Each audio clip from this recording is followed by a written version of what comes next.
right center. That ball is gone into Monument Park. What's going on, everybody, and welcome to the 42nd episode of the Monument Park podcast. Since the beginning of May, the New York Yankees are 14-6, which is good for the best record in baseball. This team certainly went through a rough patch, but they were injured. Now they're starting to get healthier and naturally playing better baseball. Luke, I know you've been fairly optimistic about this team with all things considered. How are you feeling today? Today's a good day. Wrapped up the sweep of the Reds. It was really good. It's been really good since the last time we spoke. Got a nice split with the Rays. They showed clear flaws. They've kind of showed coming back to earth. We showed a lot of resiliency in recent games. That was really the difference between, like, we started off good, typically how we do, and then we faltered, and then we picked it up. But since we faltered to picking it back up, we've had a lot of come from behind wins, a lot of bounce back innings where we'll give up 3-4 runs and then answer back and keep it close and then find ways to win the games at the end. So we're showing a lot of the makings of a good baseball team. So it's a good day to be a Yankee fan. You talk about how they've just been resilient. That Tampa Bay series, I mean, that one game where they fell behind 6-0. And it was like, that was a Saturday. And the Saturday before, I think it was a Saturday, the Rays had come back from a 6-0 win against the Yankees on some Evan Longoria style comeback. And then they, give them a taste of their own medicine and come back from 6-0. McClanahan, ace too. We got their ace back. Listening to it on the radio, Susan Waldman, going into the fifth inning, had said that McClanahan in every one of his starts to that point, 5 innings, 2 runs, and he had already gotten it out in the 4th inning. Or sorry, it was before the start of the inning. Then he walks, I think, Bowers, and then Higashioka hits the 2-run shot, and Susan's all right. Susan says, "Okay, there's the 2 runs," and then we get another 2 runs. I want to say on a Judge home run, and then Rizzo doubled. I don't know if we got him in. We may not have, but we just got like 5 hits in a row. Right. We just kept hitting the ball over and over, kept getting on base against McClanahan. Like, we really, like, McClanahan showed that, he's pitching in the Bronx. His command is his weakness. It really is. It's his weakness. He hasn't really been able to, in his career, he hasn't really been able to command all of his pitches. He walks a lot of batters. I think to that point, to that start, he had the highest walk rate in the game. So if that's their ace, I know Glasnow will come back and he'll probably get hurt. McClanahan's better than Glasnow, though. McClanahan is better than Glasnow. They're very similar pitchers, I think. Both heavily reliant on their fastball. Both have, a pretty righteous breaking ball. But I'm not really too scared about those two guys. Glasnow, like I said, he's just so injury prone. So, one thing I noticed, two, that was a big comeback, and then either the day before or the day after, we had the lead. King gave up the 3-run shot to Josh Lowe, which honestly, it wasn't even that bad of a pitch. He just got beat. And then found a way to get a runner on, and then Rizzo answered back off Jason Adam, which is another thing that I noticed is their bullpen. Yeah. It's just bad. No, it's human. It's human because in past years, they had, as Kevin Cash called it, like the stable of guys that can throw 95. Like, we've got a bunch of guys in there. They don't really have that this year. And we've seen a lot of these guys a lot. Like Jason Adam, I think gave up the ball, the home run to Rizzo. Then Judge flew out to the wall to end the game. And then, like, the following night gave up like a walk-off home run or a big home run to Pete Alonso or something along the lines of that. He's just been giving up. Just teeing it up. Fairbanks. Sorry, I didn't mean to cut you. Fairbanks just got back for the Rays. They, guys like Fairbanks, guys like Adam, it reminds me of the conversations you and I often have about past Yankee teams where certain guys that weren't necessarily known stepped up and had good years. Yeah. And then the league kind of like adjusted to them. Some stayed solid, some didn't. I get the same vibe from them on the pitching side because their whole bullpen in that stable of guys that throw 98 era were just random, kind of like a ragtag group of guys that just throw hard. And you can see that the league's adjusting to them now, and then some are still all right, and then some are just not. And Yeah. so they have a very, very beatable team. I noticed Randy is down to 300 off his cool 340 he was at a couple weeks ago. So we'll see. Yeah. We'll see how they bounce back. I'm sure they will, but Yeah. they're clearly very human. Another note about the bullpen.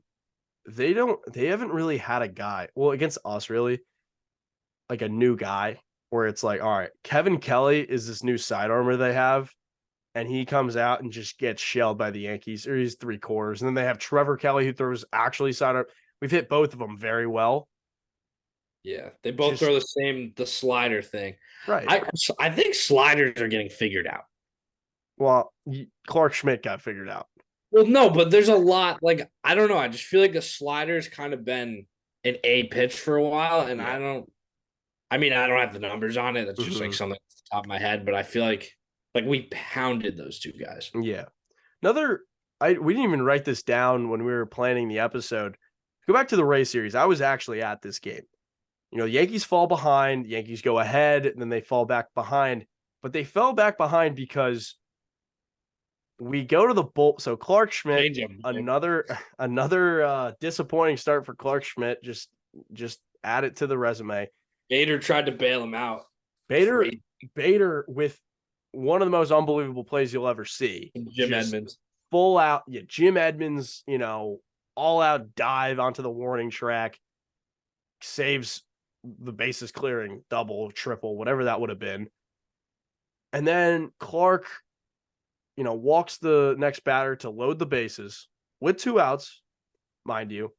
We go to the bullpen. Albert Abreu's coming in.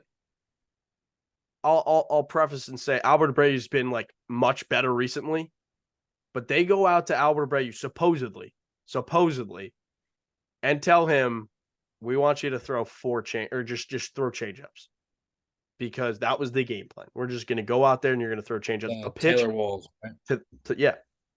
And pitch to that point, he had only thrown 16% of the time. So we're telling him to throw a pitch that statistically he's really not that confident in. So he goes out. So typically he throws an 100-mile-an-hour sinker. Right. So comes out, maybe 1-2 count, gets 2 strikes on him. Got fooled the first couple of times. But when you throw the same pitch to a guy other than a fastball. You throw the same pitch to a guy 4 times in a row, especially a changeup, and he just hangs it. See you later. And Walls had already tripled in that game. Grand slam. Yankees even climbed back within 1. Volpe 2-run shot. Judge flies out to the wall at the very end.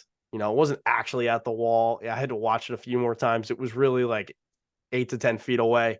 It was in the middle of the warning track, which is a lot deeper than a lot of people think. It's a deep part of the park, though. Right, deepest part of the yard. 11 out of 30, something like that. So disappointing loss there, but yet another odd. I don't know if Boone making the call, Matt Blake, or just the analytics making the guys in charge of puppet. Whatever. We move on, but we end up splitting with them. Would have been nice to get that 4th game against Tampa Bay, but then we go and play our good friends up in Toronto, who, what a crazy series. We come out against Manoah with Jimmy Cordero doing the opener, goes 2 innings, fantastic. Burrito comes in, looks pretty darn good. But that wasn't really what we focused on. It was Alek Manoah's 7 walks, which was a career high. Alek Manoah isn't very good. Alek Manoah spent, October and this past offseason talking about how Garrett Cole's the biggest cheater in Major League Baseball history, saying that pressure is only to, pump up tires. And here he is having statistically the worst season of his career, young career. Still, the horizontal break on his pitches have really cut in half. The slider is just not even. It's just not good. It's just not good. So I don't know. He's not good. Cubs said he's too fat for the pitch clock. I don't know. I don't know. He's out of shape. I'll tell you that. He is out of shape. Yeah, but you could be as fat as you want. The slider's just not doing what it usually used to do. No, doesn't. He's just Which not. I don't know if that's And here it's like they get a game off of us, and he's running out like doing the water. Yeah, he's supporting his teammates, but it's like, bro, you're not good anymore. Like the league figured you out, and you act like you're that guy. And I do not like it. It's really in all aspects of life when someone who just stinks at what they do and acts like, they're the best. It's primarily sports, and I don't like that. It's like, dude, go away, because you're making yourself look like a fool, and he already looks like a fool. So, I mean, they've just since Vladdy got to the big leagues, Bichette got to the big leagues, all these guys got to the big leagues. They got Springer. And we go into 2021, this huge, like the Blue Jays thing. They haven't done a thing. yeah, They haven't done a thing. Lots of people like to buy into the youth and like the young teams and the firepower or the star power that they got from the young players. And they're fantastic players. Vlad, don't get me wrong. Vlad got hurt in the series. Vlad's a great player. Bo Bichette's a phenomenal hitter. They've got the guys. They just haven't done anything. Let's be honest. They've got, pitchers who may seem established and they're all right. We complain about our pitching, but every pitcher that goes there, I mean, Jose Barrios, I guess they got Gosman's been good, but I don't know. They've never had a complete rotation, I feel like. Yeah. So, we come in and they're doing this whole thing. So it was Manoah. That was the first game. We come in the next game and they're just starting stuff. They're just making what they saw on camera and turning it. So Aaron Judge comes up and he's facing this no name. Or was that the same game? It was the same game, right? Wasn't it? Yeah, it was. It was the same game. It was later in the game. Judge had already homered in the game off Manoah. He comes up later in the game against some no-name relief pitcher. His first game was Judge. Second game was Domingo. Right. So they're zooming in on Judge's eyes. Judge is clearly looking away from something, and it's questionable what he's looking at. But the relief pitcher later comes out and just admits that he was tipping his pitches. Well, so the thing about this is the pitch comm exists now. So there isn't going to be another Astros. That's why. Right. And especially considering we were on the road. I mean, tipping pitches and seeing where the pitcher's hand is on, that's a part of the game. And that's always been a part of the game. It just was until the Astros came up with this, technologically advanced system where they could just let each guy know what pitch was coming. This is different. This is, we clearly see what he's doing. We're going to alert our hitter. So, Boone actually gets ejected. I just can't fathom, what they think is going on because there's the pitch comm. There's the pitch comm, and we're on the road. Worst case, he's tipping. We're on the road. Even if we had a camera, there's no signs. The pitch, it's the pitch comm. I just can't. I can't even. I still can't understand. They're just starting. They want to it's always the Yankees. It is always the Yankees. They always want to try to get the Yankees because when the Astros had their cheating scandal, I mean, I know we had the little something before that. Not real. But the people were trying to find other things about how the Yankees were cheating, even though we haven't done anything. We haven't won anything. We haven't done anything. But they always like to come back at the Yankees. And I get it. It is what it is. So, then they go to the league about how they want the guys, the base coaches to be in their box, in the first and third base coach box. The following game, the Blue Jays base coaches are not in their boxes. It may have even been the same game. No, because the next game, the Blue Jays dugout freaked out because Rojas was out again. Yeah. Manager starts yelling at our dugout. But then their guy was also out. Also doing the same exact thing. It was such an odd thing. They're trying to find something. They're trying to find a reason to hate us. I heard the Rays say that like beating the Yankees, like whenever they beat the Yankees, it's like them winning the World Series. I think Randy said that. Or That's winning a playoff game. I think it may have been they love to beat us, but like what have we done to you? Like Vlad Guerrero acts like we, threw out his head and like said some mean things to him. What have we said to him? He acts like he's got this big chip on his shoulder, this big like I got to do it to the Yankees. What have we done to you? We're in your division, yes, but we've never really had a clear-cut rivalry with the Blue Jays. Never played in the playoffs. Like it'd be one thing if we played in the CS and like one of us won whatever good series. Like sure, they haven't won a playoff series. Yeah, they shouldn't have beef with anybody. So it doesn't like they haven't won important games yet. Not saying they won't, but they haven't. We smacked them senseless, except for the Chris Bassett game. Well, I don't know. Smacked them around. Aaron Judge went 6 for 14 with 4 home runs in the series. I mean, he hit a home. One of them was a big one, the game winner. It was the game winner the following night. Next night. After the whole, hoopla, he just drilled like Domingo gets kicked out after the third. We had to piece together the bullpen. Ryan Weber gave us some good run. Everyone pitched well. And we get to 3-3. We get to 3-3 in the 8th. Or maybe even the 9th at this point. It's like, okay, well, someone's got to like win this game. Mm-hmm. And Judge just hits one 440. Yeah. Unbelievable. Absolutely. He's an unbelievable player. We are blessed to be able to watch him play every single day. And I said it last episode. I'll probably said it the episode before. If who knows what we'd be doing without him right now, just in terms of like rooting for the team, watching the games, being invested in the team. Like Judge isn't there this year. What are we doing? What are we doing?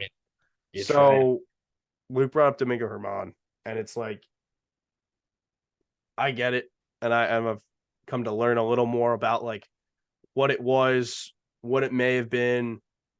Okay, fine.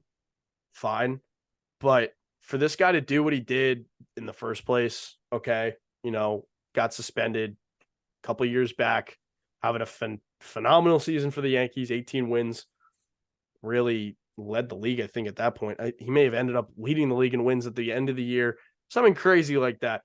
He does with that. So we give him a second chance. He comes back, whatever. He's been an average pitcher. Last season, a couple starts ago, he's going pitching against the Twins with this umpire crew, and he's rolling. Want to say he had a no-hitter up until the 5th or 6th inning. Dealing. The umpires, as he's coming out to the mound in the 5th or 6th, whatever inning, they see, he's got something on his hand. He explains to them that he goes in the dugout and puts rosin on his hand prior to getting out to the mound. Fine. The batter's rosin probably has some extra, or maybe it's just the pitcher. Like, who knows? Yeah, I think Cone was saying it on the broadcast. Like, pitchers have been doing they'll touch the batter's bats. They'll do the batter's rosin, residue. But that's been a thing since ever. Right. So they tell Germán to go wash. It's getting a little ridiculous with this whole. They tell Germán to go wash his hands. Okay. Comes back out. It's still not really clean. Baldelli goes nuts, gets thrown out. He still pitches fine. I think his numbers kind of. If you look at the spin rates after him washing his hands, supposedly it was a lot less. Then comes back out pitching against Toronto, the same umpire crew. So anyone with anything in between his ears is going to think, all right, I got to be as careful as possible with these guys. They know that I have this routine with the sticky stuff, and they told me that I can't come back out with my normal routine. Maybe you could do it with another umpire crew. All right. But the same exact one, you have to be a little more wary about. This feels like a bench coach issue. Why do we have a bench coach if it's not for situations like this? Keep an eye on the guy. Or that's what I mean. This feels like kind of a coaching staff thing where if they're not going to be Domingo's worried about I'm not you can't cheat obviously. But Domingo's worried about the reports, like he's worried about a start, like all that. Like he's not like Right. that's a coaching thing to be like, Fine. by the way, Fine. the umpire crew that like almost kicked you out of the game last time is umping this game. I'm not defending Domingo, but I think the coaching staff has to It was kind of like the fourth inning, though. It's like he probably knows that it's the same home plate umpire. Like, and that's the one who ultimately checks you, or the first, whatever. He's got to have some sort of.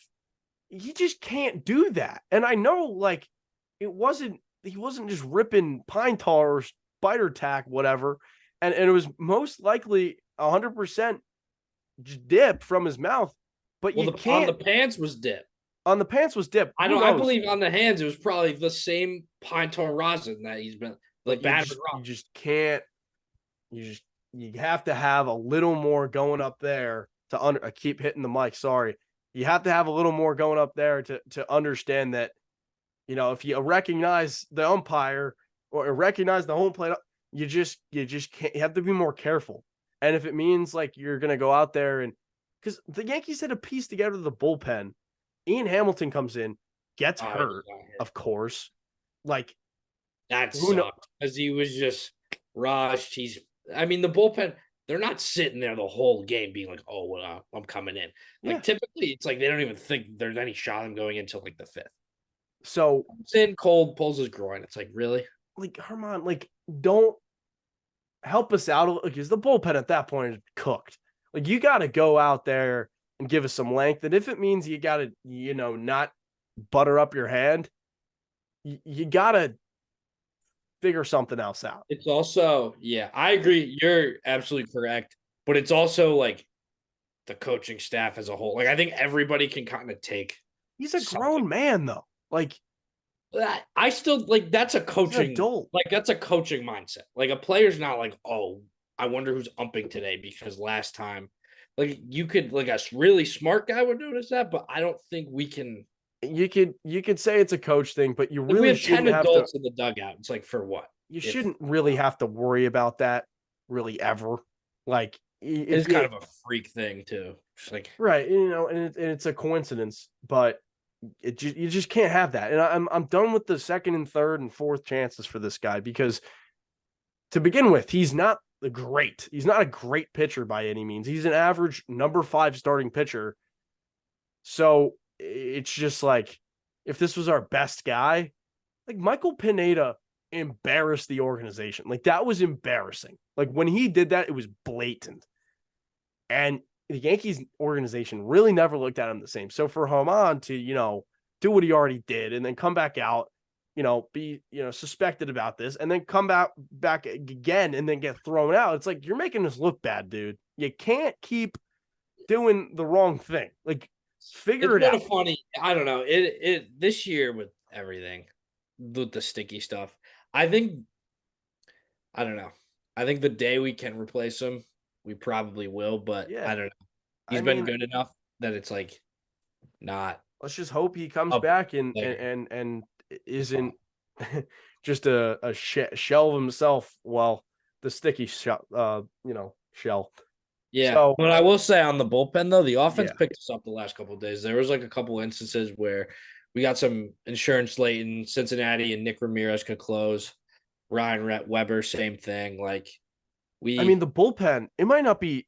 We've got a great bullpen ERA, but what they've had to go through with all these short Johnny Burrito starts and the short Clark Schmidt starts, and then with Domingo with his antics, they've had to come in and really eat up a ton of innings, and who knows? Like we're 14-6 this month. We may trade for 3 arms. Might as well, right? Because Canley's probably coming back soon, hopefully. But it's like the Scott Efros and the Jonathan Loaizaga, like they've had a bunch of big hits to this bullpen. So you really have to consider what they have coming up. So they've been fantastic and Abreu stepped up recently. Cordero's been good recently. Weber's been good recently. Like these are guys that weren't, in my eyes, guys that we were going to have. Picked it up after a little meltdown. Now he's good. He was a little weird today, but today it was only 1 walk. It was 2 hits and a walk. I was glad it wasn't just 3 walks. That's almost like, okay, they ran into a couple Throwing sinkers. Like, strikes. Yep. yeah. So the Yankee fan base got their wish. It's not confirmed, but the Yankee fan base got their wish, and Luke's a part of that fan base. And I have other reasons as to why I wasn't just like standing up and applauding this move. It was But just overdue, man. it was overdue. That's It was bound to happen. That's the thing. Brian Cashman is really not too accepting, like he doesn't like to accept to being wrong and admit to being wrong.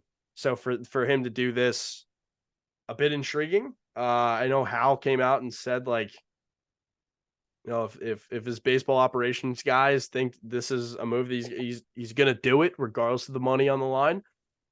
So Aaron Hicks designated for assignment. So Yeah, he's and got to go through the process, but like Luke said, long overdue. Sorry to cut you off, but he's he had a great beginning to his career.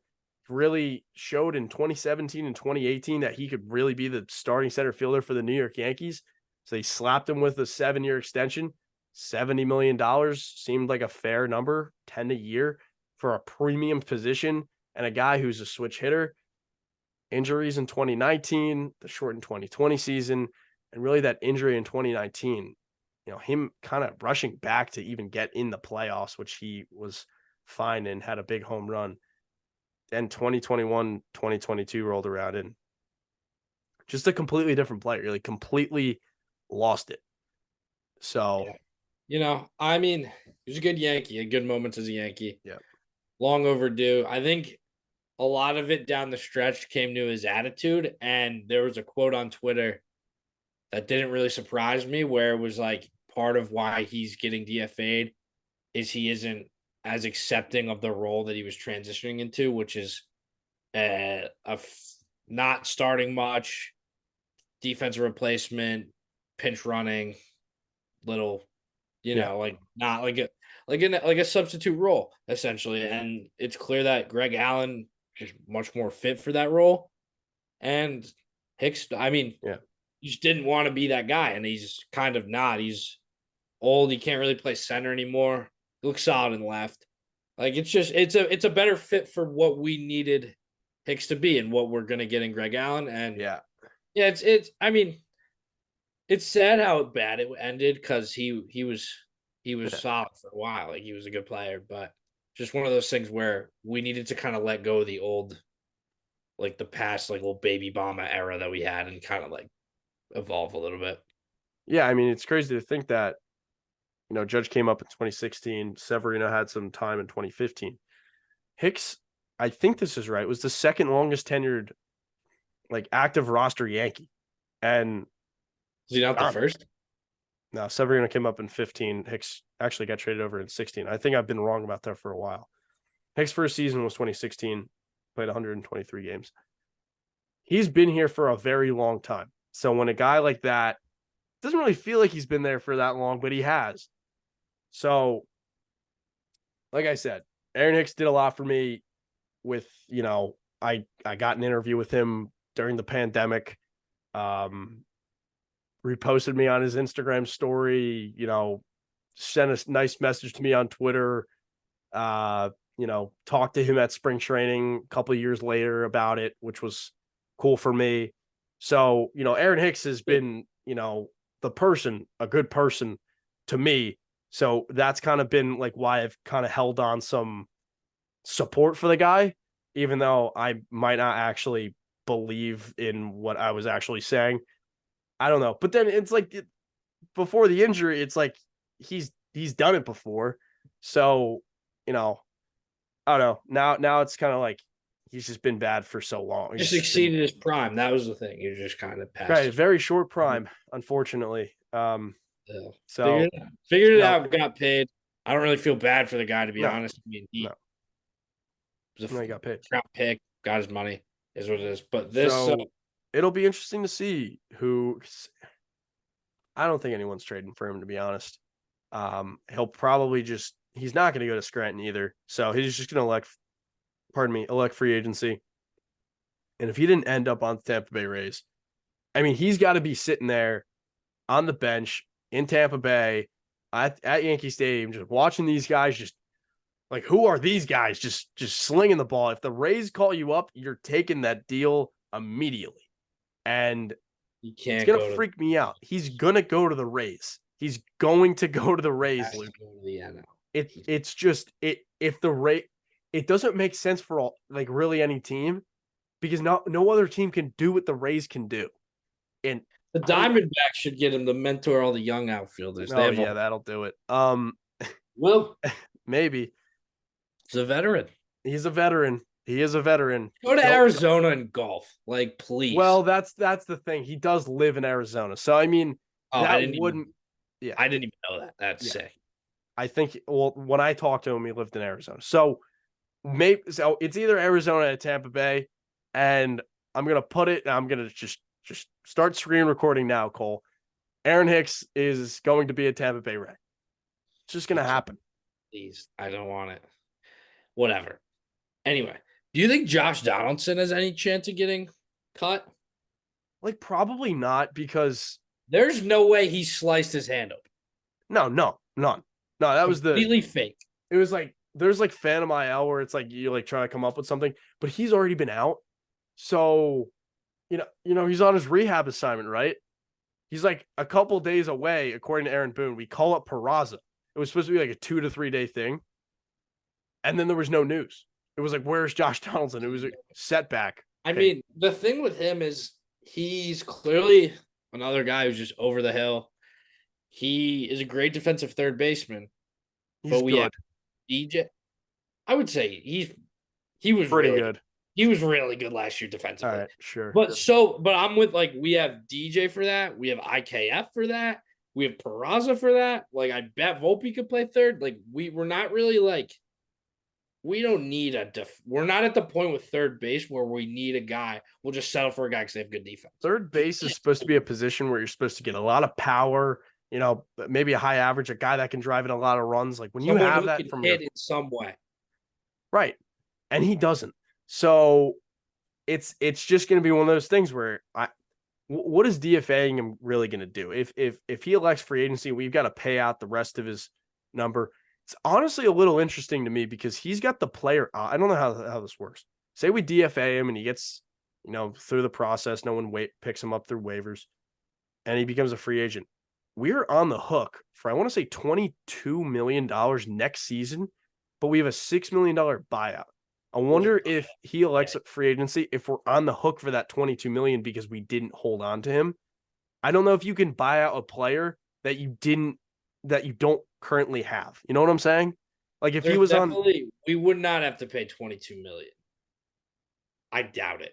That'd be a lot. Yeah, that seems like the most logical outcome, but that might be like, okay, you have to keep him.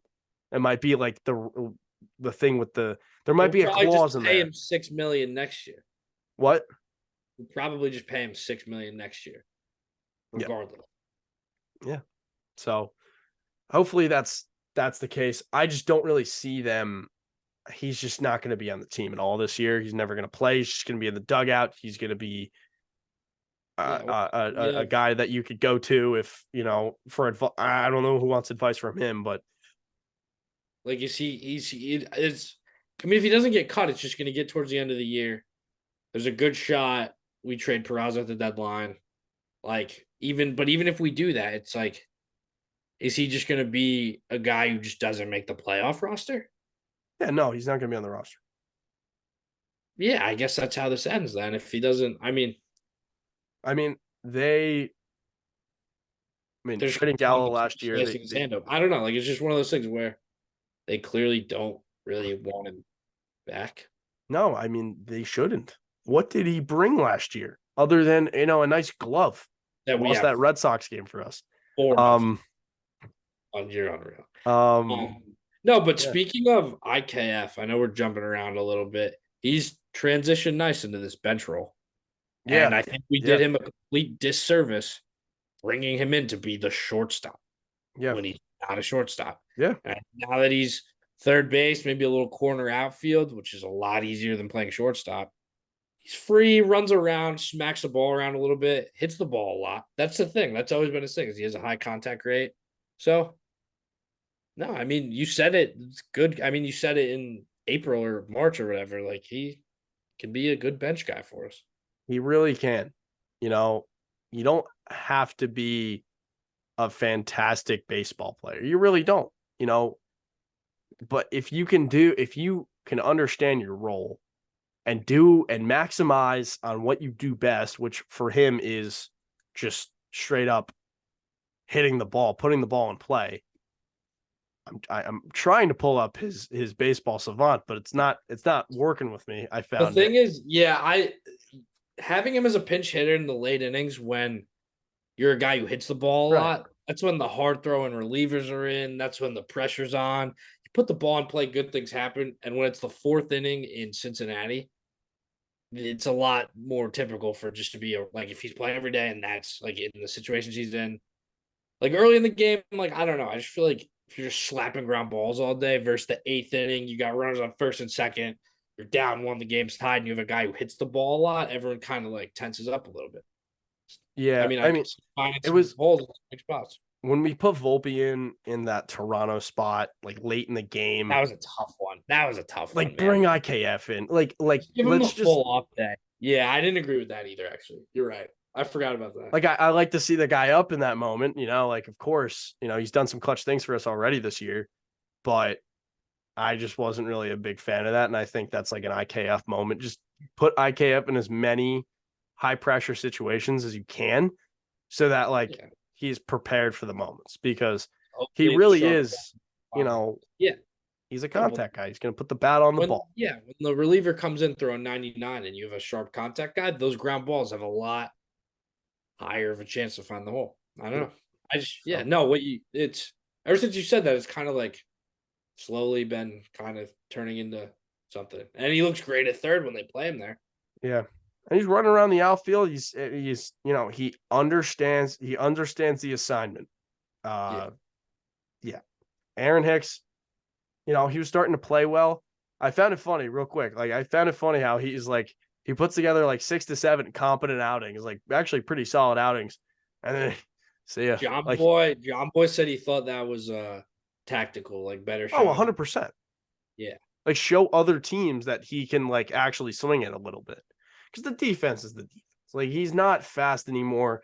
He's kind of you know, balls in the air and nobody's home. Now. Like he He's just spacey. runs to the area and doesn't really catch the ball anymore. Don't really understand. He used to be robbing home. I don't. This is an underrated part of his game. Aaron Hicks used to rob a ton of home runs. He was a sick athlete, sick defender. It was just like everything that he had just kind of went away. So it's like, okay, now what's he doing? But no, it's a Going good back first to that, JD's. yeah, IKF deal. Ben Rortvett's the last man standing. He's the last man standing. Mister, you can't see me. Like you can't see me. Like hit the ball the other way, just boom. He was killing it in AAA. He was killing it. Be nice for a little platoon. I mean, Higashioka, and I know like MLB The Show isn't really something I should be relying on for like knowing stuff. he But murders Kyle Higashioka like has a ton of power against lefties on the show, and that makes me think. And I don't like doing this. That makes me think that real. I think it's real because I've heard it on like abroad. I think it's real. that makes me think an educated, hopefully educated human being that Kyle Higashioka. Well, Kyle Higashioka has a 451 career slugging against left-handed starting pitchers.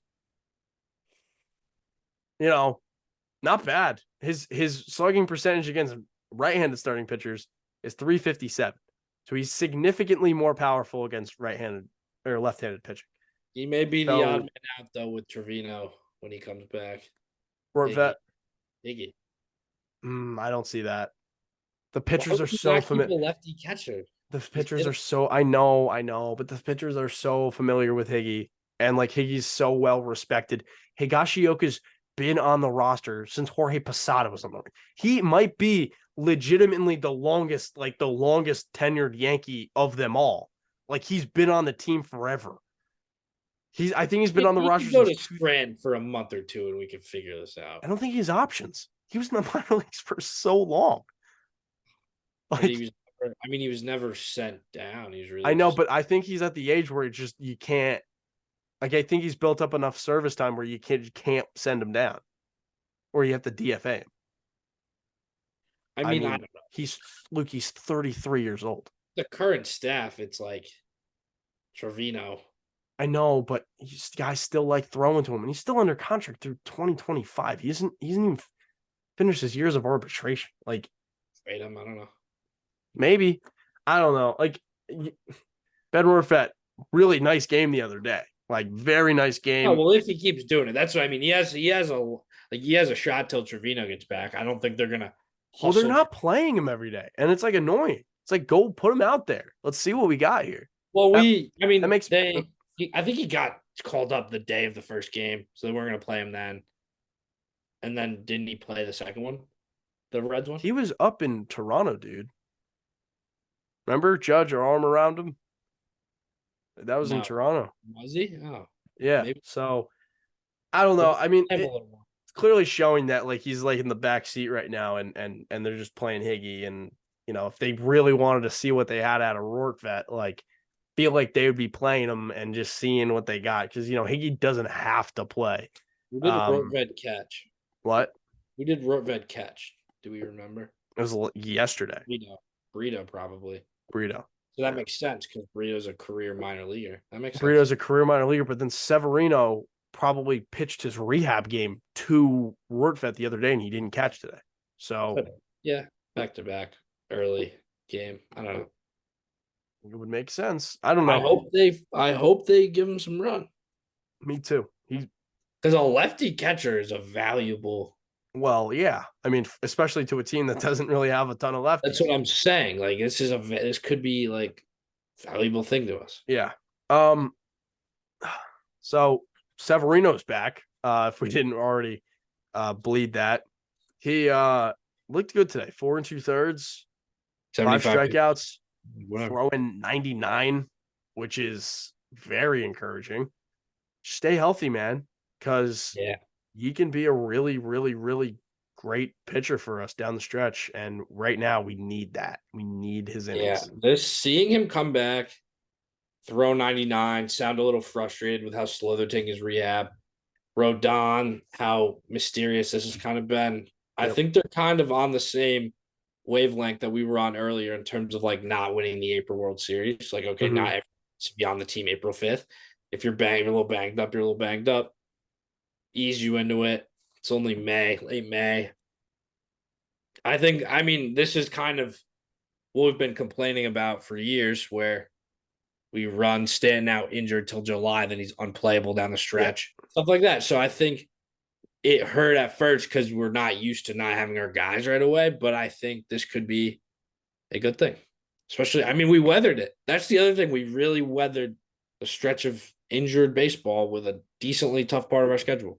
So, and a good spot. I mean, he's throwing 99, like you said. It's okay. We have Luis Severino will probably throw 80 to 85 next out and just keep building them up. Better than jumping. Have fun in Scranton, dude. He will. Like, don't be back. He's terrible. Like I feel bad that he had, like, for him that he. Okay, so why did we do the opener once? It worked, and then we didn't do it the next time. It was against the Reds. I think Cordero already pitched the night before too. But even like, dude, throw whoever. No, I agree. You don't have to do an opener against. I mean, if it works, don't do. I know, but it's the Reds. Well, I mean, don't even have Joey Votto. Not that he's any good anymore. They've got Jake Fraley, that's for sure. He's an interesting ball player. So Sevy's back. Good stuff. I want to talk about something that Luke and I have just been kind of proposing to one another, just shooting the you-know-what about. It's a shot in the dark, but it really isn't. Really not. We tried to get him last year. And Luke has said this a lot, and sorry if I'm taking the words out of your mouth, is there's really not a clear-cut guy this time around. Last year, there was the Andrew Benintendi move. There was the Frankie Montas. There was the number 2 starting pitcher. There were moves that, like, there were clear-cut players. We have, like, clear-cut needs, but there's not really a clear-cut guy that where it's like, all right, that's who we're going to go trade for, and I'm 100% in on him. Because that was Benintendi last year.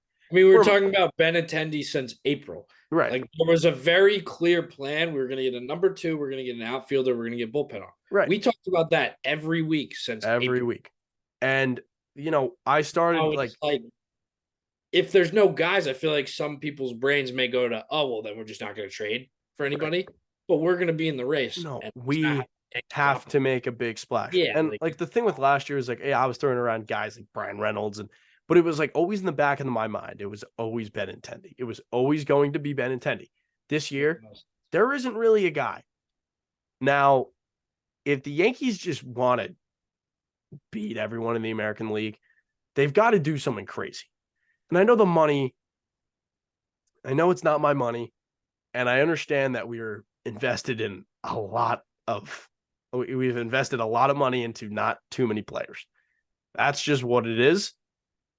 But Shohei Ohtani is the most unbelievable player in the game. He just is. And he's on a middling Angels team that's not very good. They're going to be out of contention. I see a world where obviously his name's going to be thrown around at the trade deadline, but I do see a world where the Yankees are like, all right, well, we tried to get him last year. It didn't work out. The Yankees were, they had the division locked up in June, like they did June, July. Like they were up so many games. Yeah, this year, it's not the case. That one time we were pretty 15 games up. This time we're behind, and who knows where we're going to be at the deadline. Maybe we'll be in first place, but we can't be up by that much. Shohei Ohtani, if you put him on the Yankees, who the heck is beating the Yankees? Who is beating the Yankees? You also have a better roster than last year, which is another better roster, and we're getting we're 3-4 games back heading into the deadline, even, but we're gonna make a wild card, and we're getting 2 guys. We're getting 2 guys. We're getting a hitter. We're getting a pitcher. We are getting the ultimate guy, and yes, I know he's going into his final year of his deal, or sorry, the going into free agency next year, and he's going to get an insane amount of money. If he doesn't want to go on the West Coast, I get it. Guys go to the West Coast. Japanese players go to the West Coast because they're not familiar with the U.S., and it's the shortest plane ride to go back to Japan if they need to. Shohei's clearly proven that he can handle the United States. He's just the best player. I know we have Aaron Judge, and Aaron Judge is my guy, but Shohei brings more to the table. Now Shohei might be able to stretch it out and say, hey, I want to go play on the East Coast, and that's where I want to go play. Another wants to play on the West Coast. Where is there even left? Well, it's the Dodgers. Yeah. No, I mean, it's the Dodgers. Like, the Dodgers have, like, if there's gambling odds, the Dodgers probably have the best odds because the Dodgers didn't re-sign Seager. They didn't re-sign Turner. They're paying Betts, and they're paying Freeman, and Kershaw's going to be off the books. Urias is getting close to free. Like, they need to spend more money. Like, that's just going to happen. The Dodgers would also offer him more money than the Yankees. But if he decides to go East Coast, an observation that I've kind of made, and I don't want to be annoying to Luke because I've probably said it to him a bajillion times, but these Japanese guys, these Japanese ball players, they like the spotlight. They like their own spotlight. They like to go to a team where it's like, all right, I'm the only Japanese player here. And, you see it with Senga with the Mets, Yoshida with the Red Sox. That's already 2. And I know those guys aren't even on the level of Shohei Ohtani, and it might not even play a role.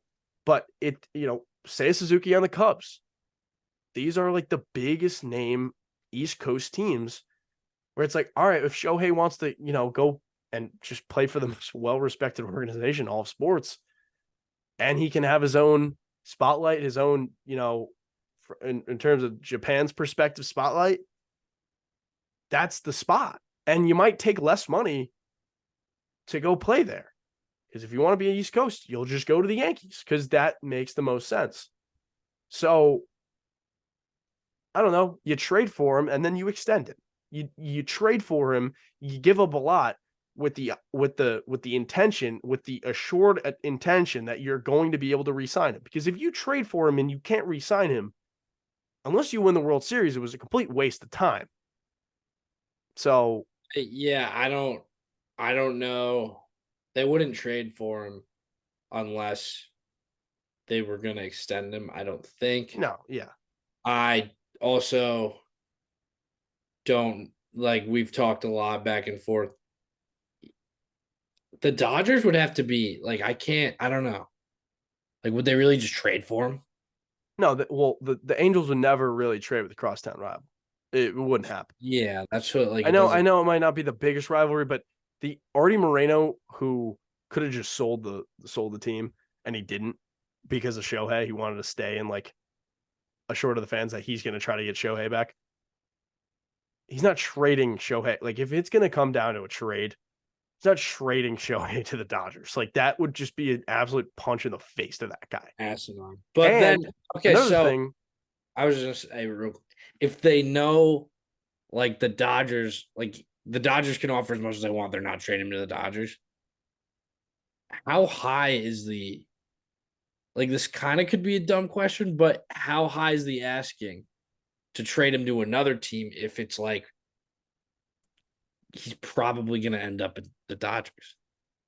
was it's not he's probably because if Shohei were to say or to say to his people that he's not going to the West Coast, he's not staying on the West Coast. That opens up doors for a bunch of other teams on the East Coast. He's not going to the mid like the No, Chicago's a team that obviously. he could go to in the Midwest, but if he goes to the West or the East Coast, the price is different because then it's like, all right, well, he's not going to a West Coast team. You're just the Dodgers. There's more options out there. I guess the Padres could also try to sign him too, but Nah, then Soto is also a free agent. So just back to this, the asking price is interesting because never seen this. regard we've never seen this before. We saw Juan Soto last year with Yeah. who was it? It was That wasn't even a rental. That's what I mean. Like we've literally never right. and it's show like we've never seen Well, this. you have seen the guy on the last year of his contract, but you saw it before the season with Betts. You saw it with Lindor. So the key things with those two deals was with the Betts deal, the Dodgers took on David Price, and then with the Mets deal, the Mets took on Carlos Carrasco. Both players, David Price was making a lot more. Both players making a lot of money. The Angels also have Anthony Rendon, who has been putting together a much better season than he has in any of his years in Anaheim. If the Angels were able to, and if this was to any team, I don't think Shohei has a say. Like, if any team was willing to take on Anthony Rendon's entire contract just for that half season of Shohei, they're pulling the trigger instantly because you can get 3 solid major league ball players for the amount of money that Anthony Rendon's making in a single season. So that does so much for them. And then Shohei's making $30 million this year alone. So in his last year of arbitration, $30 million in arbitrations, insane. They would have so much money to work with. They could go out, make a run at a whole bunch of players. So that obviously would work down the asking price for, in terms of prospects or players. I think you could get away. Like, I don't think the Yankees are going to do the Rendon. The Rendon thing doesn't really make a whole lot of sense. Well, there's the thing with the Rendon, like the logic is there with the David Price and the Carrasco. Like Rendon is like another like max contract. Like it's a huge. No, it's 100%. They would have to eat a significant portion, half, and then we're talking. But if it's just Shohei, and it's just Shohei, I'm giving up Dominguez. I'm giving up Peraza. I'm giving up Will Warren. I'll even give up Oswaldo Cabrera. I'll give up all those guys. if it means we're also re-signing him. Oh yeah. Oh yeah. 100%. Take him for the half season. I don't care. Dominguez can play next to Trout for the next 15 seasons. Take him. We got to have a good shot at re-signing him.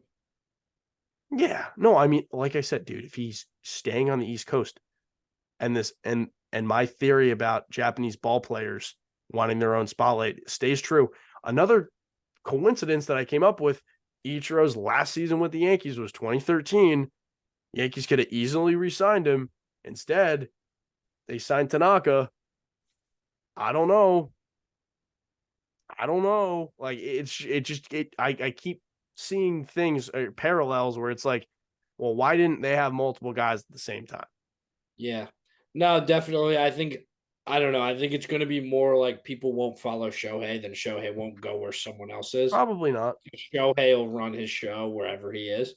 But it is interesting because we tried to make a run on him last year. It's clear he's kind of made comments when he's in big cities like, oh, it's nice here.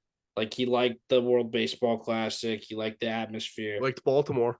You saw It's that? just, yeah, like, I mean, he likes everywhere, but it's just clear that he is kind of warming up to the idea of playing big time baseball, which we play. So could be very interesting. Like I said, yeah, like we go back to earlier, we're gonna make a blockbuster trade and we're gonna try. So have to. Shohei Ohtani is a guy that can change your franchise instantly, obviously. Adding him to the Yankee lineup makes them unstoppable, Luke. Unstoppable. They have power, contact, speed. They get everything with that guy. And he just makes them unstoppable. He does. You can't really get us out. So no, I mean it would be unreal. It would be completely unreal. And feels like a pipe dream, but you never know. I mean, we tried to trade from last year, so you really never know. But I think regardless of Shohei or not, we need to make a big move. We clearly need one more bat. We came into the season with Oswaldo Cabrera being our left fielder. He has like a 500 OPS.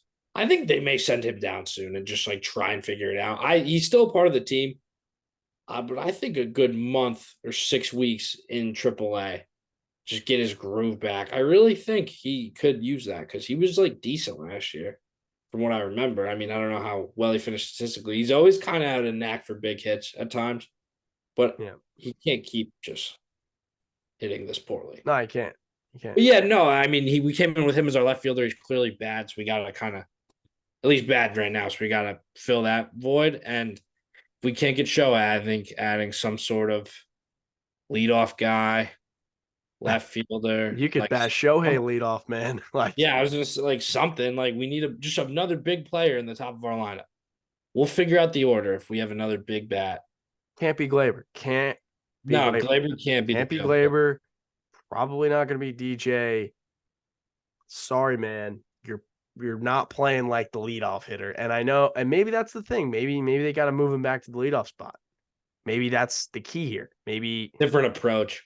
Different approach. Driving runs more. It's easy. It's harder to walk when there's guys on base. Right. So that was always Hicks' thing too. Like, you know what I mean? Right. So yeah, they used to lead off Hicks a lot. That's what I mean, but that makes sense. They used to bat Hicks third a lot. I don't know if you remember that. That didn't make sense. Oh, of course I remember. It was So I think moving DJ to the leadoff spot can shake things up.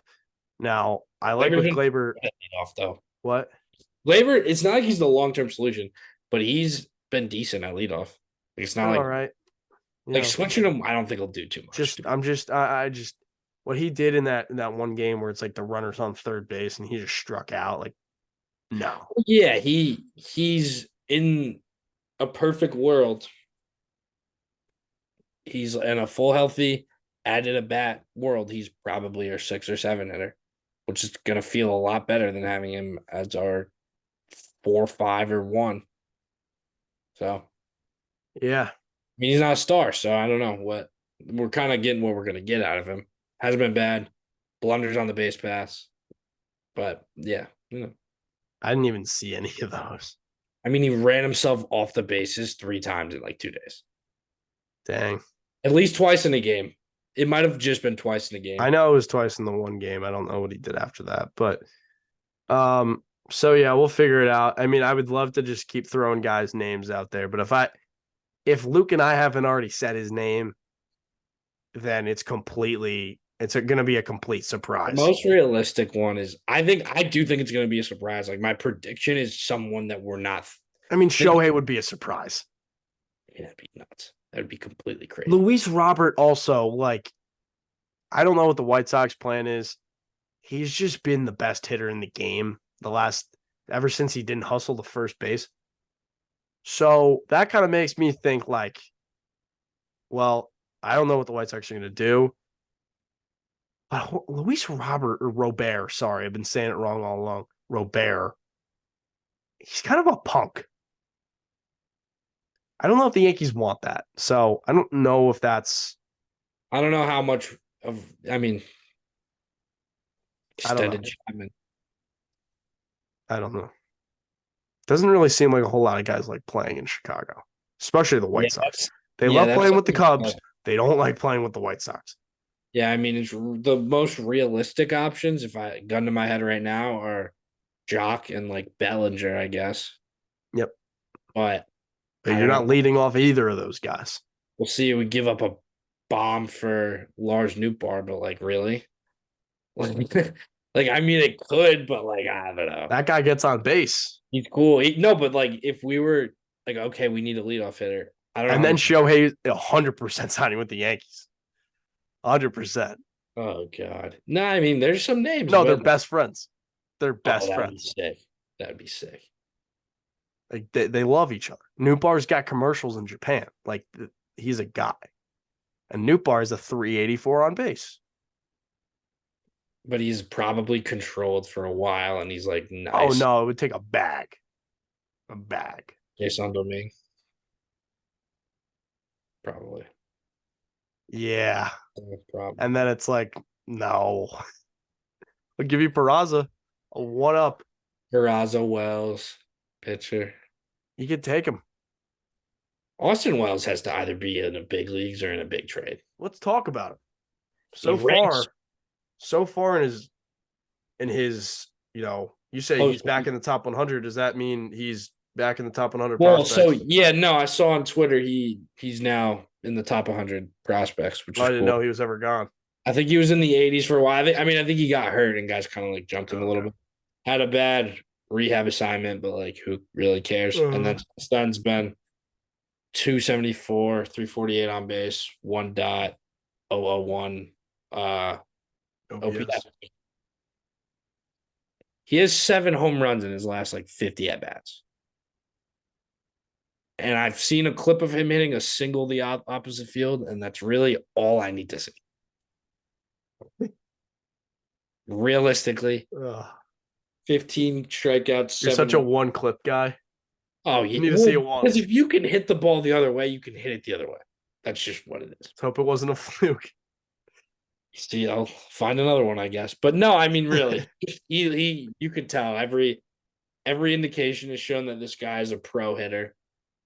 I don't know the defense; they're just like only catching him, even though he played corner outfield in college as well. So I don't really know the plan with him. They must not think of him as a short term anything other than DH. I don't think they want any more experiments in the outfield because when it boiled down to it, Cabrera in left field in the playoffs was a disaster. Yeah, no, I don't need him to. We just need what he brings in a bat is like what we need. So, yeah. And we want to play him in left field, but that's just can't. Or we could DH him. I mean, at this point, I know, but it's just what we're gonna have to. I mean, we're gonna have to get creative if we don't make a blockbuster trade. We really have to make a blockbuster trade. That's what I'm saying. Like, if we don't do that, it's gonna be like, okay, we'll either get Jock Peterson, Austin, like. I think I'd rather have Austin Wells than Jock Peterson, to be honest with you. I'm not feeling too great about Jock Peterson. Like, I know. He's not a first. He busts the pearls out. It'd be a whole thing. We have Oswaldo for the pearls. But he's not Mr. Playoffs. Jock Peterson's not even playing right now. Like, where is he? He doesn't need to play. He's a second half guy. An October guy. Is he hurt? Probably. I mean, that He's makes probably and hitting Bellinger's also hurt. I Yeah, don't care Jock if hasn't played in 9 days. sounds like he's hurt. He is hurt. I remember that. Oh, jeez. Jock Peterson. Let's No, get it. he's having a solid year. He's having a solid year. Yeah, he's hurt. Jock Peterson. Playoff statistics. No, we already did this in the last episode. Bad. No, they were good. They were fine. They were Okay. good. Yeah. So yeah, Jock went on the IL 6 days ago due to a right hand injury. Yeah. So okay. Well, he got hit by a pitch. That's what it was. Happens. No, yeah. Another. I mean, Wells, we have a couple farm system updates. It's seeming really like Wells is the most pro ready. Not like he's ready, but our other guys clearly have some work to do. I mean, Will Warren had a good year in Double A, 29 innings pitched, 2.45 ERA, 39 strikeouts, 12 walks. So we called him up to Triple A. Went 6 innings, 2 runs, 4 strikeouts the other day, and his first start in Triple A. And he's got a repertoire, man. He's got that 5-pitch So he mix. has the slider, but he also throws 98, so it's a little. And he throws a 2-seam. That's love the 2-seam. Good 2-seam. Good 2-seam. Yeah, I don't know. We've been talking about Jones a lot. I don't know how you want to kick that off, Spencer. Yeah, Jones. I mean, guys in high A, guy got drafted last season. Guy can hit tanks. Like this guy has a ton of extra base hits, ton of doubles. He can hit period, really. He can hit period. Problem is, when you have 50 strikeouts and 8 walks in high A, it's a little concerning because these guys in high A aren't phenomenal. I feel like in high A, there's a lot more walks to given out because there are a lot of guys who don't really have the control yet. So I've kind of a counter though. Is my like kind of other way of looking at it is he really had one full season at Vanderbilt, played well. he hasn't played a lot of games. Played really well. Hasn't played a ton of games, but also when you get out of like college and rookie ball, really the only pitches you're seeing are like a fastball, a changeup, like probably not like a great, like he's probably seeing new pitches, especially this early. Like he's probably getting the 2 strikes, and then there's a guy who may have like a really nasty cutter, like a slurve, split, like probably not a splitter. You don't really see splitters early in the minors. But I just think there's a good shot that he's kind of getting acclimated to like new pitches when he gets later in the counts. Yeah. I mean, we'll see how the rest of the season goes, but it's minor league stuff's very interesting.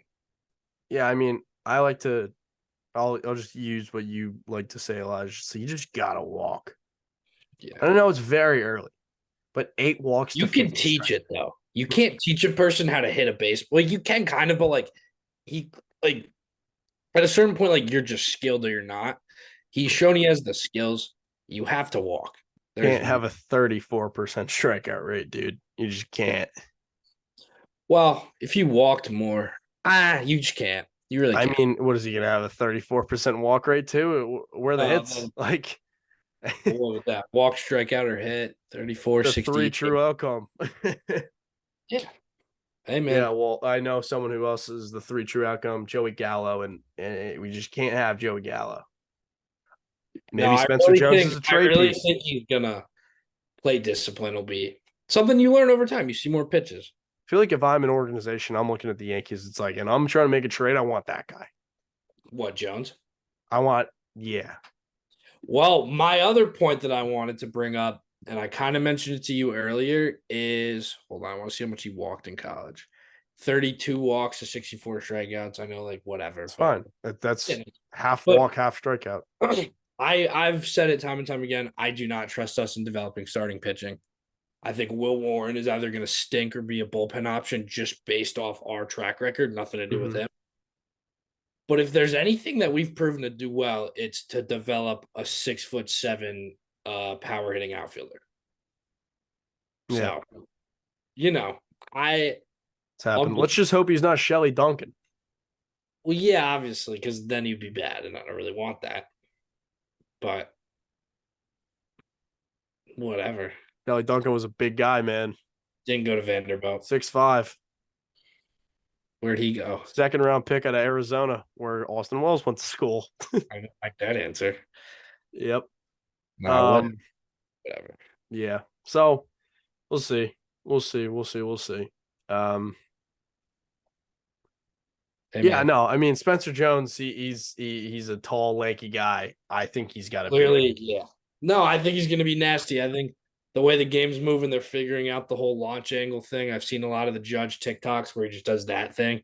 I think they're figuring it out. They're figuring the tall guy stuff out, and hopefully, I mean, I assume that's why we took him in the first round. Like, should I go take batting practice tomorrow and just try that? Because it seems like it works. You're gonna injure yourself. I just won't even. I mean, Yeah. What are you is it a cheat code? I mean, Aaron Judge is one of the best hitters in the game. Ever? Yeah, like really. And then I mean, Jason Dominguez is doing exactly what Volpe did last year, starting super slow and Double A. He's batting 197, which is bad, but he's a 360 on base, which is good. 6 home runs and then 37 strikeouts and 30 walks. So he's showing he can walk, isn't showing he can hit, but we know he can hit. Yeah. So it's just who knows what the defense is, because there isn't really any defensive metrics that we can look at. You know, you never know. You never know. I think if anything, this just kind of shows that. Like, what's the defense? Like, is he playing good defense? Do we know? No, I have no idea. I don't know. But all I know is the Michael K quote where he was like, "Don't be surprised if we see Dominguez." Yeah. I mean, he's got to have a 6-week. I mean, if we don't trade for someone crazy and it's like, we're a couple of games out and we need a spark. Wells or Dominguez or both. I mean, Wells should be on the team, but he just like what we need in the lineup is what he shows that he brings. And Trevino's just too good at defense. That's right. He's not going to catch. It's going to have to be DH. Like it really is. It's going to have to be DH. Well, I think we should start to talk about the injuries then, because Giancarlo Stanton is close to a rehab assignment. He is progressing. So I'm running the bases the other day. Boone said he's play the outfield when he's back. They also said that he played the outfield. Now, they kind of have to say that. I mean, if they didn't, no, no, he's not playing the outfield.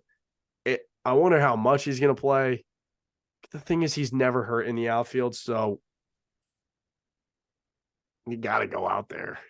Yeah, no, because it makes it so much easier for us if he's playing the outfield and not DHing, because then we can really piece together the right lefty bat for DH, which is Austin Wells or any of the guys we've talked about so far, like Cody Bellinger, whatever. And yeah, if you got Cody Bellinger, it forces Stanton to DH, and I'm totally fine with that. That would be good for just like Bellinger's a good defender.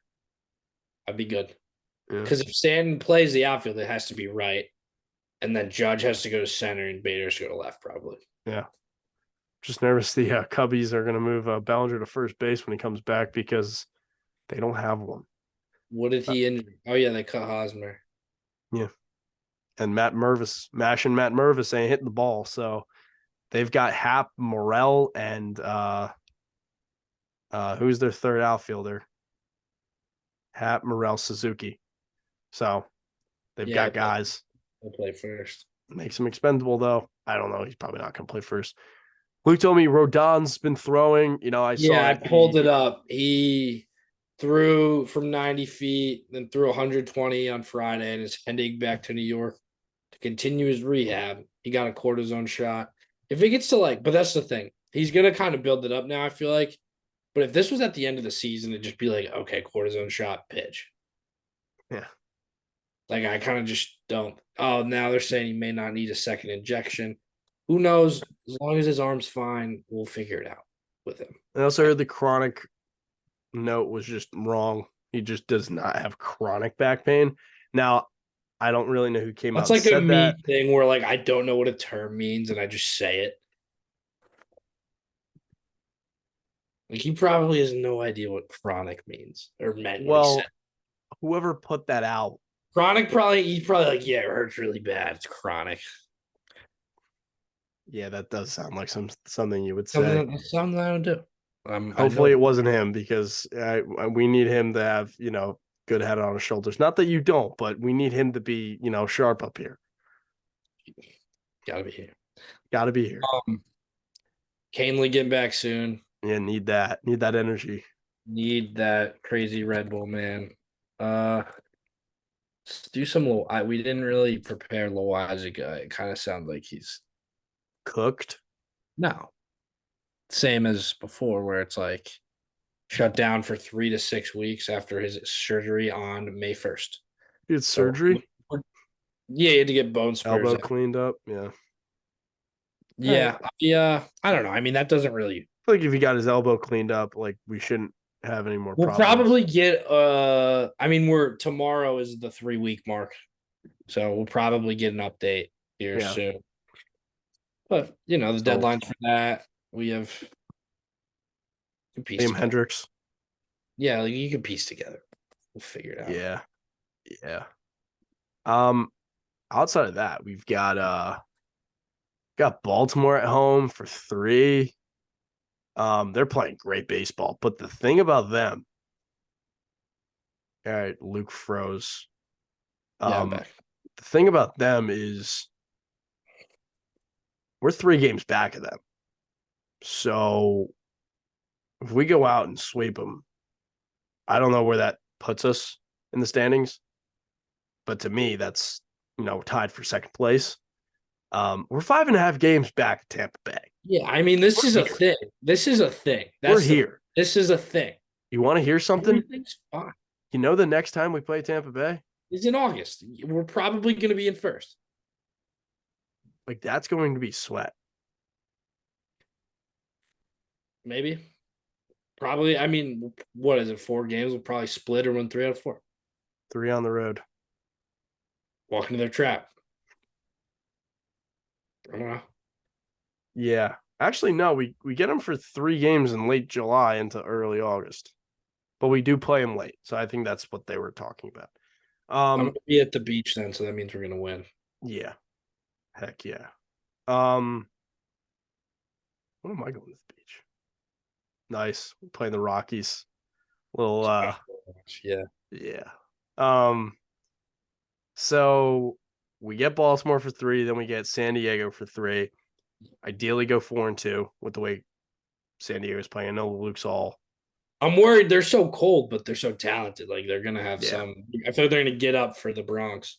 Yeah, I mean that would make sense. Then you get 3 against Seattle on the road, 3 against Dodgers on the road. We're actually playing a 10-10 game, which you don't really see a whole lot. We got a tough June. Not tough, like not easy.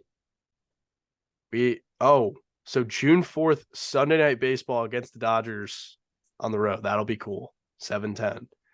I think that's our first Sunday night game too, which is yeah, and then we have 3 in a row. Yeah, and then we get the White Sox and the Red Sox. So yeah, no, we're I mean these look tough, but I don't know. We're just like better than most of these. But I mean, good. Not to get ahead of myself, but July looks like. Yeah. Cross that bridge when we have to, but let's just hope that we're coming into the deadline with a good base, a foundation, so that we can just really make a big splash and just go. Looking like it so far. We're right where we need to be. So yeah, maybe trading Will Warren. Maybe it. Yeah, I mean, quick. I mean, 6 games and he's like up. It's like all right. Problem is, I knew about Will Warren last year, and I know like he pitched well last year. I don't really know. I mean, I'm sure Waldachuk pitched well 2 years ago. We just didn't know his name. Wesneski, probably the same thing. Well, it's all the same, but I mean, they're. It's not going to be he's not going to be the headliner of the deal. No, not at all. But it's like, no, I mean. So I don't really know when the next episode's going to come out. I know we have an off day going into the Dodgers series on June 1st. So maybe that's when we come out with the next one. Play it by ear. Could be after the Dodgers series, but we will keep you guys updated. We've been a lot more active on Twitter itself, and that you can really follow the bar to see both of our perspectives. So go do that. All the links to our social media is in the description below.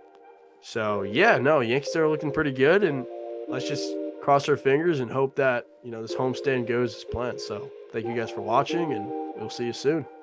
Peace.